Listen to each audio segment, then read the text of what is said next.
Hi, and welcome to another episode of Business Spotlight. And I'm Teresa Strong-Myrick with Action Coach Tampa Bay. And today we're bringing to you another wonderful business owner. I'm so excited to talk with her today. Today we have Liz Dimmitt. Liz, would you come on and just tell us about your businesses, what you have going on right now?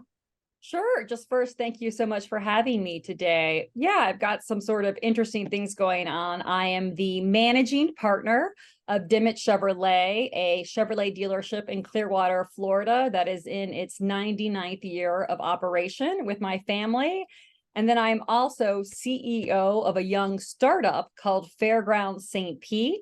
And that is an immersive museum of art and technology located in St. Pete's Warehouse Arts District. Amazing, because those are two very different things. I'm excited to talk to you about Dimmitt Chevrolet because there's such a legacy here in the area, and how has that changed over the years? Like, how has the business ebbed and flowed? What has kept the business alive for 99 years? Well, I mean, perseverance, of course, and just I think doing business the right way. We want the next sale and the next sale and that long relationship with our customers. It's not so much about making the dollar today from someone, it's about having a lifelong relationship with them. And if you think, the dealership started in 1924, so before the Great Depression, before World War II, we've been through Korea, we've been through Vietnam, Wow. many ups and downs in the economies, the Great Recession, a pandemic recently. And you just sort of think, well, we'll get through it. We've been here forever and we'll just continue to go on. But of course, you always have to be evolving and pivoting and doing business in new ways. And now we do a lot of online sales and we sell electric vehicles. So you just have to stick with it and evolve, but do business the right way so people trust you and come back. Wonderful. Now, I know when we spoke before, you said you are the first female to be the managing partner. How is that? So it's definitely interesting. I mean, it's just interesting having grown up around the dealership to all of a sudden be in charge of people that you knew when you were a child who worked here, because we have employees that have worked for us for 30, 40 years. So I have, employees that call me baby girl because I was a baby girl when they Right. first met me, and just sort of stick with my nicknames from growing up. But I am the first woman in our family to lead the dealerships. My dad, of course, is here supporting me, but that's interesting as well because I did take over about 6 years ago, and I do lead a team of dominantly men who are older than I am and have been in the business for longer than I have been. But I think they're wonderful and work with me and mentor me. And then I am sort of the young entrepreneur that brings new ideas to the table, pushes us hard towards Wonderful. digital and social media. And of course, always things that I'm always selling to the women in the family. And we're really learned here that women a lot of times are the financial decision maker in a family. So that's really who Mhm. you're selling when a couple comes in. You need to sell the wife, the girlfriend. They might end up being the person who says the ultimate yes or no. Right. Mm-hmm. Absolutely. That's so very true. So very true. Mm-hmm. So wonderful. Thank you for giving us that history and just, encouraging. It's really encouraging because the field of car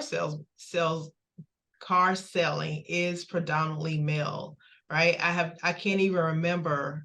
I don't know a time where I have purchased a car and there was a female involved on the Mm-hmm. other end. I don't have an experience, and I purchased many of vehicles, right? Yeah. So it's really encouraging to see you take on that.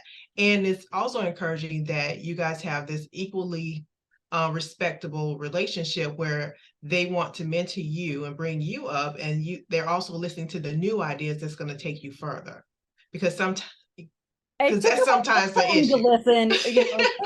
I had to, earn my sort of keep, and I think prove that I knew what I was talking about, because I stepped into the dealership not having worked here for many years. I was up in New York working in finance and the art worlds and coming down with a lot of business experience, but not as much automotive industry experience. So it took a Gotcha. little while for them to hear me. And frankly, Mhm. we had some growing pains there, but in a very respectful way, I would say. Right. Awesome. So what would you say is the biggest challenge in your industry right now? Well, right now, GM has a strike going on. The UAW is striking against our manufacturer, who is General Motors. I am a franchisee of General Motors. So they're not striking against me. I work for General Motors too, basically, but that really affects the inventory levels. If the factory's shut down, they're not making new vehicles for us to sell, but that also means they're not making parts for us to fix your car with. And that is a very uncomfortable position to be in, to have customers coming in who need their vehicle fixed. And you have to say, I'm sorry, we don't have that part. It'll take 3 days, 2 weeks to get it in. And if that's your vehicle and you need vehicle transportation here in Pinellas County and Hillsborough County. So, it's a hard situation to be in because you never want to disappoint your service customers or put them out. And inventories are low enough now that we don't have loaner cars. So you used to, when we had 400 cars in inventory, when you brought your car to get it fixed, we'd say, we're going to keep it for 2 days, but here's a car for you to drive. And now we just, frankly, I have 88 cars and new vehicles in inventory, over 150 in used vehicles. But it's just different. It's a different model. So I think it's hard to have a day of getting your car fixed is a hard day for a customer to come in. So I very much understand that. That's a frustrating, expensive day usually. Yes. And then now to say you're going to have to wait, it's unpleasant. It's no fun. Oh, goodness. So what advice would you give, I know, people who are in that situation right now, or how could they avoid being in that situation? Well, really, I think we just try to be transparent with our customers and say what is happening and why this is the case, and say, what we can do. We're always trying to say what we can do. But then also, I think if you are someone who is having scheduled service, you make sure you schedule it out before you get to having a problem. Take that extra care of your car right now, because used vehicle and new vehicle prices are high and parts are, not always available. During COVID, there was the manufacturing chip crisis. So we already, all manufacturers are still having inventory issues from that. So I think just being very proactive in your servicing of your vehicle to keep it in the best shape as possible is recommended. Is even more important right now. Yeah, don't wait for smoke. Don't wait for the check engine light. Yeah, just stay on top of that if you can. Right. Exactly. Well, wonderful. So let's transition into the art part of what you're doing. So let's talk about that. So tell us about St. Pete Fairgrounds. How did that come about? So I have been working in immersive art and large art productions for many years, and I'm very honored and fortunate enough to work with Jeff and Penny Vinnick and their foundation on their very large installation. So I did the Beach Tampa, Art of the Brick, Lucy's Sparrows, Fresh Foods, and some big art installations with them. And that's what I was really sort of working in before I came home and started working at the dealership. So as I moved back home to Florida and was here at the dealership, also wanted to sort of nurture that entrepreneurial, creative, artistic side. And I've always wanted to have have an art space and like a big art warehouse with installations and things to show. And immersive art really is where I think the industry is right now. And it's just, it's art and culture and Florida stories, because we have a very big Florida theme, all wound into one environment that you buy a ticket to, you enter, everything around you is made by artists. It's gamified, so you can really play games with technology. And it's the kind of art and culture where you can touch it, you can feel it, you can even smell it at places. So it's just fun.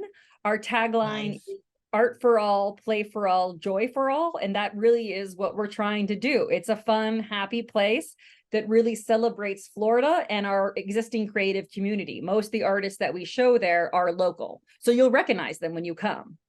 Oh, that's wonderful. So tell me, so when did this start? How long ago?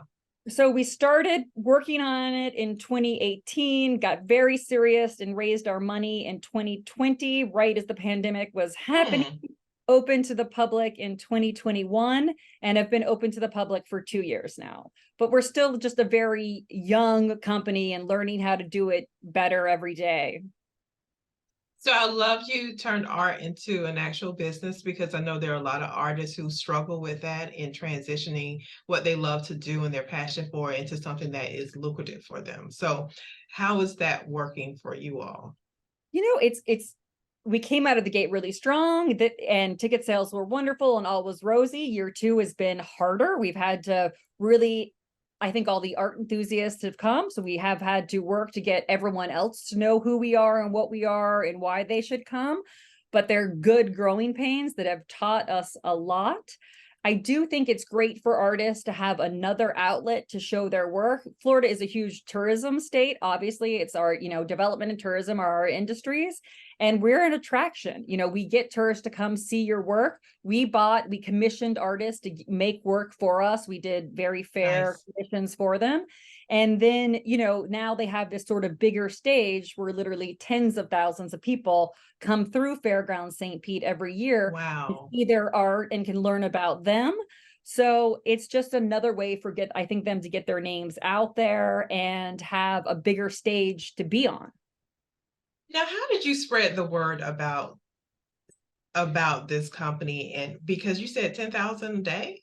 Well, no, we get tens of thousands a year. Tens So of thousands a year. Okay. I'm yeah, like, not a what's day. going on No, over there? I wish Okay. that would be the Okay. dream. Mhm. Right, that's the dream. But how did you start to get the word out about this? Because it's different, right? How did you start to do that? Really, it is a lot of social media and word of mouth.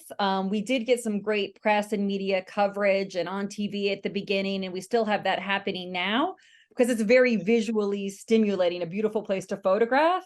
But that is also great for just your average visitor. It's great to Instagram, it's great to post on social, it's Love it. very pretty.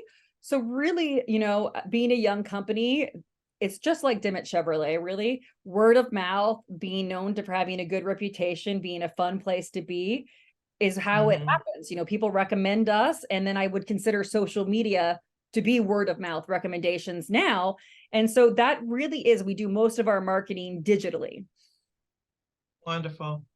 Mhm. Awesome. So what is the future? We talked a little bit about it. We mentioned it, 10,000 a day, but what's the future of the fairgrounds for you? We're gonna have an incredible lineup for 2024 of new art and collaborations coming on, which is just going to be so exciting. We have like an epic new thing getting revealed in late January that'll be an iconic work that I think we have a mermaid star motel sign that is that thing that you sort of have to get your photo in front of. And I think this will be another Yes. one of those that everyone talks about. But then we have, some other collaborations with some really cool up and coming artists and big partners coming up. So 2024 is a big year for Fairgrounds St. Pete. There's always something new to see, always new games to play. So if you've been, I hope you'll come back because it'll just be so much going on. And it's great for all ages, right? Great for all ages, all interest, and we are art and technology combined together. So we're always layering on new technology. So AI, think about that, a lot of touch interactions. And just, as new technology comes out, we're seeing how we can use it and collaborate with artists to use that technology to make something spectacular for the public to come enjoy. For the Love holidays, it. actually, we have scents of the season, scents as in smells. So we have different holiday smells. We have holiday holiday activation with holiday smells and art that smells like, think cinnamon, peppermint, hot cocoa. So all these really fun, it'll just be so fun and totally family friendly, good for all ages. Love, love, love, love. Well, thank you so much for your time. Is there anything in particular that you want to leave us with? Because we're talking to other business owners. So if there's any encouragement you want to give to other business owners, whether they're just starting or they're at the point where they need to pass it on to their kids who are coming up, do you have any advice you would give? I mean, my advice for everyone is to just do it the right way the first time around, and that pays off in the long run. And then, for other business owners out there, we're happy to collab both businesses. Tell us what you're doing, be in touch, and, bring your team to Fairgrounds St. Pete. It's a great place to do a team visit, and we have fun team building exercises. Dimmitt Chevrolet is always here to serve your needs. We just appreciate, what everyone else in the community is doing, because having that robust economy and whole different diverse businesses out there and entrepreneurs is what makes a healthy market for all of us. Absolutely. Well, thank you so much for your time. I do appreciate it. I know you have a lot going on your schedule, so I appreciate you squeezing us in I today. appreciate, being invited on today. Thank you so much. All right, you have a great day. And for you guys to watch, and I'll put all our information in the description below so that you can reach out if you should need to, or just go visit. Just go visit. Go show up. Thank you. I would love that. All right, you guys have a great day, and we'll see you next time.